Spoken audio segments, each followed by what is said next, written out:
Usaha rental mobil tanpa punya mobil. Ya, sebelum Osborne sekarang kita mengelola hampir 50 mobil, Osborne pernah di fase tidak punya mobil satupun dan bisa beroperasi. Dan ini cara yang sangat cocok untuk mulai usaha rental mobil. Bahkan ada banyak rental mobil di luar sana yang akhirnya dengan sengaja memilih untuk tidak memiliki mobil sama sekali gitu. Dan itu beda-beda strateginya.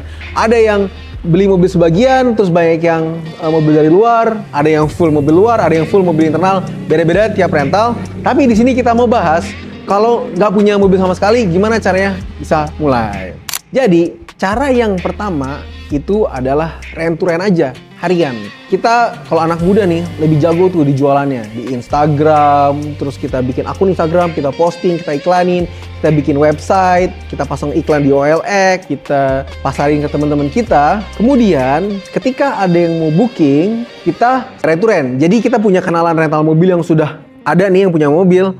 Nah, kita pakai mobilnya dia dengan harga rent to rent atau agent rate.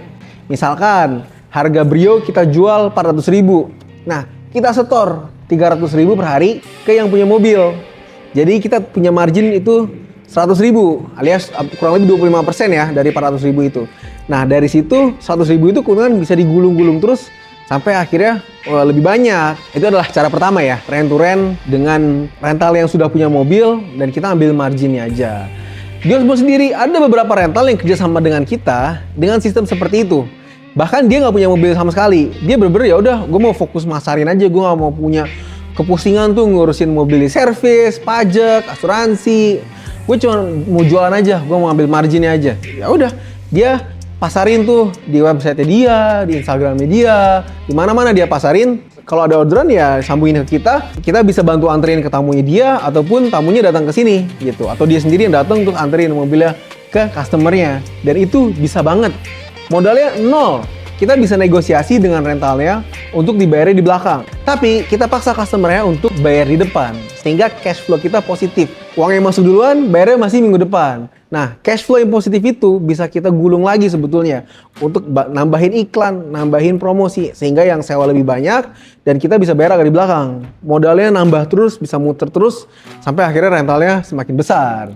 Nah, itu cara yang pertama ya. Itu dengan cara rent to rent harian ke rental lain yang sudah memiliki mobil. Tapi ya perlu diperhatikan juga ya, ada resiko-resikonya.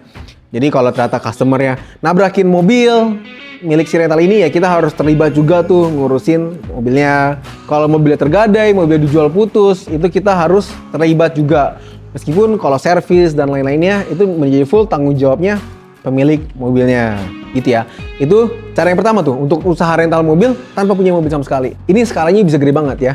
Bahkan Gojek aja sampai sekarang nggak punya motor tuh, nggak punya mobil. Dan dia bisa segede gaban tuh, bisa IPO jadi perusahaan TBK.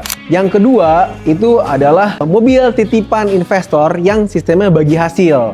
Ya, jadi ini benar-benar modalnya nol nih. Dan bayarnya pun bisa di belakang gitu karena bagi hasil ya setelah sudah berjalan 1 bulan. Ada berbagai cara untuk bagi hasil. Ada berbagai sistem juga. Misalkan direkap dalam sebulan. Total penjualan 10 juta untuk sebuah mobil Avanza. Penjualan 1 bulan itu dapat 10 juta rupiah.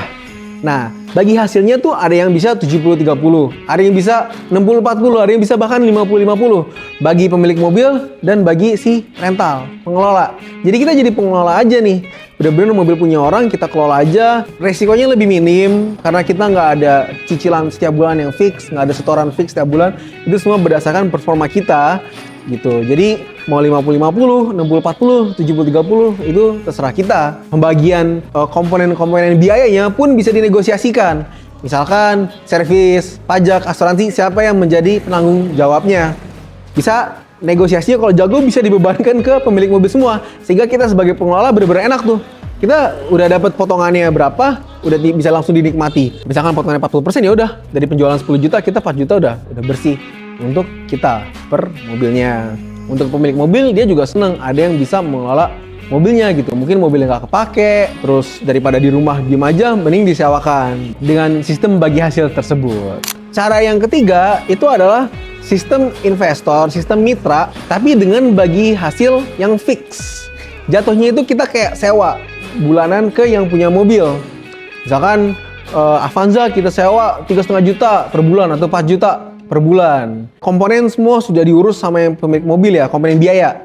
Dari servis, pajak, asuransi, dan lain-lain, itu tanggung jawab pemilik mobil. Kita pokoknya nyetor 4 juta per bulan, apapun yang terjadi dia akan dapat 4 juta. Kita sewain aja, terus penjualan mau dapat penjualannya 12 juta, 15 juta, atau cuman 7 juta, atau bahkan rugi, penjualan cuma 3 juta, kita akan tetap setor 4 juta gitu. Dan ini cara yang bagus untuk orang-orang yang punya nyali yang tinggi gitu, yang pede penjualannya tinggi.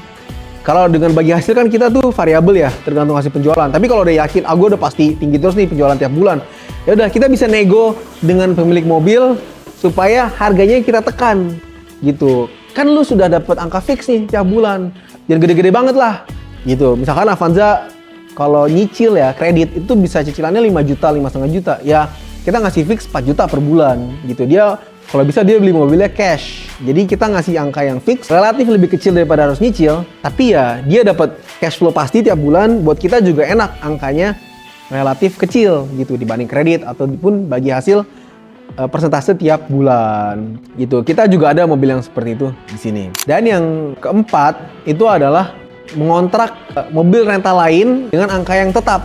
Misalkan Avanza nih rental lain nih kita udah kenal. Ya udah, gua kontrak deh Avanza lu 6 juta sebulan. Gitu. Ini punya kelebihan dan kekurangannya masing-masing dibanding kita kontrak fix ke mitra. Apa kelebihannya? Kelebihannya adalah bisa lebih cepet gitu.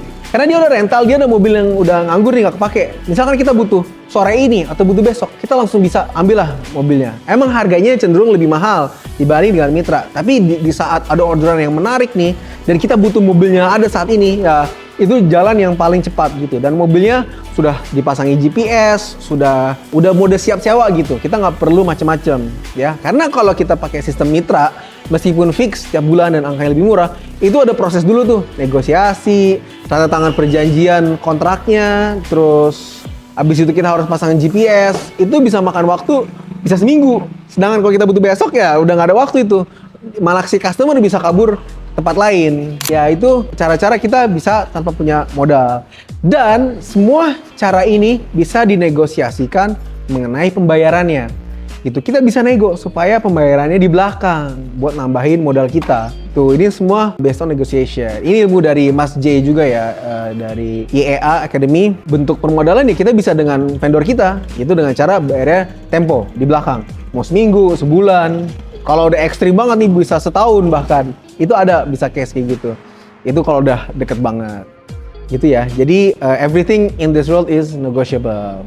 Kita rekap ya. Jadi untuk bisa punya usaha rental mobil tanpa yang punya mobil, kita bisa main rent to rent harian dengan rental mobil yang sudah ada. Kita bisa pakai mobil punya mitra yang sistemnya bagi hasil. Kita bisa pakai mobil mitra yang sistemnya fix tiap bulan dikontrak. Dan kita juga bisa pakai mobil rental lain yang kita kontrak tiap bulan. Begitulah cara punya rental mobil tanpa punya mobil. Untuk lihat konten-konten kita lainnya, langsung aja klik channel kita. Dan kalau kamu mau belajar rental mobil dengan dalam, klik link di deskripsi dan kita ada ilmu-ilmu yang sangat mantap di situ. Oke, terima kasih dan sampai ketemu di video selanjutnya. Dadah.